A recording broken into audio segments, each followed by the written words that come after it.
দর্শক, রাজধানীর কারওয়ান বাজার এলাকায় আছেন সহকর্মী সৈয়দ আব্দুল মুহিত। সরাসরি যাচ্ছি তার কাছে। মুহিত, প্রথম আলো এবং ডেইলি স্টার কার্যালয়ের বর্তমান পরিস্থিতি কি? আইন শৃঙ্খলা বাহিনীর সর্বশেষ অবস্থান সম্পর্কে আমাদের জানাবেন।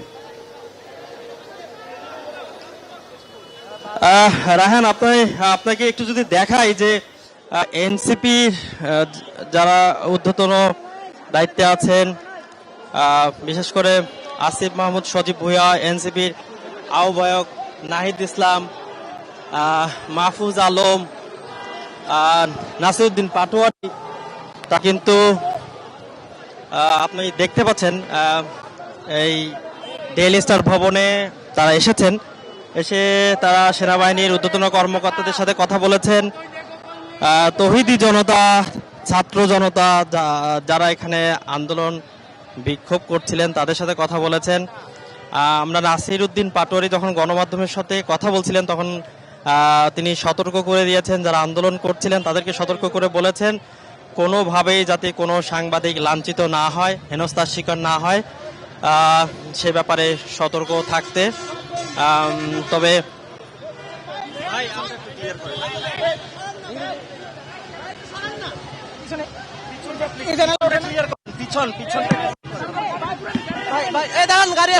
ঘুরাইতে দেন না, গাড়ি ঘুরে দেন প্লিজ।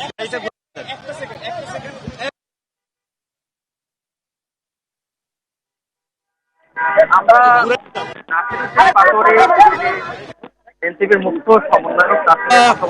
নাসিরউদ্দিন পাটোয়ারি, যিনি এনসিপির মুখ্য সমন্বয়ক, তার সঙ্গে কথা বলার চেষ্টা করছি। তিনি হয়তো আমাদেরকে বলবেন যে শেষ পর্যন্ত কি হলো এই ডেইলি স্টার ভবনের পরিস্থিতি, তারা কিভাবে নিয়ন্ত্রণ করবেন অর্থাৎ কিভাবে পরিস্থিতি সামাল দিবেন তারা সেটি তারা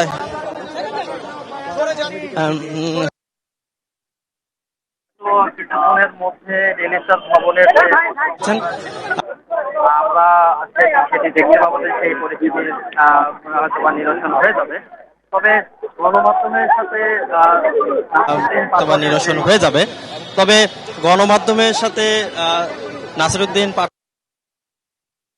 বলেননি, তবে এর পরবর্তীতে কি হবে সেটা কিছু বলা আছে না।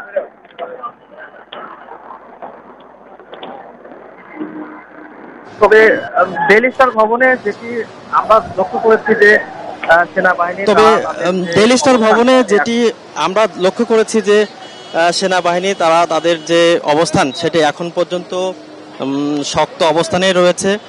ভেতরে আমরা যে নুরুল কবির, আপনারা জানেন যে কথিত যশা সাংবাদিক, নিউজ পত্রিকার সম্পাদক নুরুল কবির, তিনি ডেইলি স্টার ভবন থেকে কিছুক্ষণ আগে বেরিয়ে গেছেন।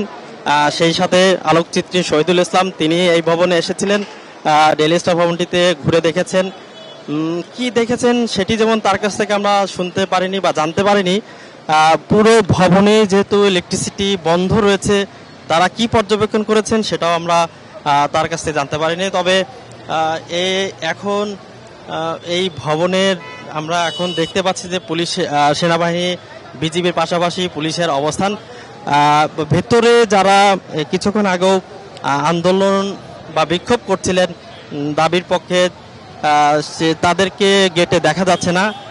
তবে অনেকেই মাঝে মধ্যে বিক্ষোভ করছেন, নানা ধরনের চিৎকার চেঁচামেচি করছেন।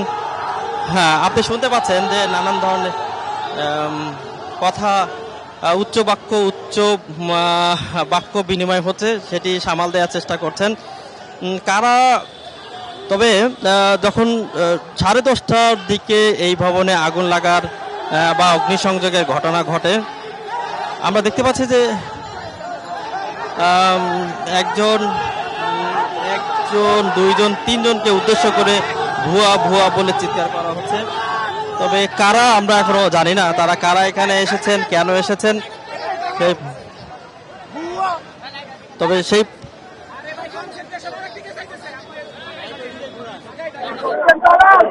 তো সেই পরিস্থিতি থেকে আমরা দেখার চেষ্টা করছি যে আরো কতক্ষণ অপেক্ষা করতে হবে এই যে ডেইলি স্টার ভবনের সামনে যারা অবস্থান করছেন ছাত্র কতক্ষণ অপেক্ষা করতে হবে এই যে ডেইলি স্টার ভবনের সামনে যারা অবস্থান করছেন ছাত্র জনতা, আরো কতক্ষণ তাদেরকে থাকতে হবে সেটা এখনো আমরা বুঝতে পারছি না। আমাদেরকে পুলিশের পক্ষ থেকে যেমন বা আইন শৃঙ্খলা বাহিনীর পক্ষ থেকে যেমন কোনো তথ্য দেওয়া হচ্ছে না, এবং যারা এই ছাত্র জনতা তৌহিদি জনতা নতুন করে আবারও ডেইলি স্টার ভবনে ঢোকার চেষ্টা করছেন,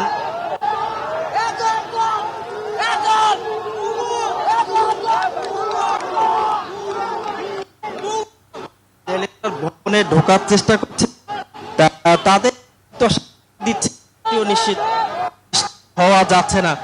তো আমরা অপেক্ষা করছি আসলে পরিস্থিতি যত দ্রুত পরিস্থিতি সামাল দেওয়া যাবে তত ডেইলি স্টার ভবনকে ততটাই দ্রুত নিরাপদ এবং নিশ্চিত করা যাবে, যেহেতু বাংলাদেশের একটি অন্যতম এবং এই গণমাধ্যম মুহিত, আপনাকে অসংখ্য ধন্যবাদ। আপনি সাবধানে থাকবেন এবং সেখানেই অবস্থান করুন। আমরা পরবর্তীতে আবারও আপনার সাথে যোগাযোগ করব সর্বশেষ খবর জানার জন্য।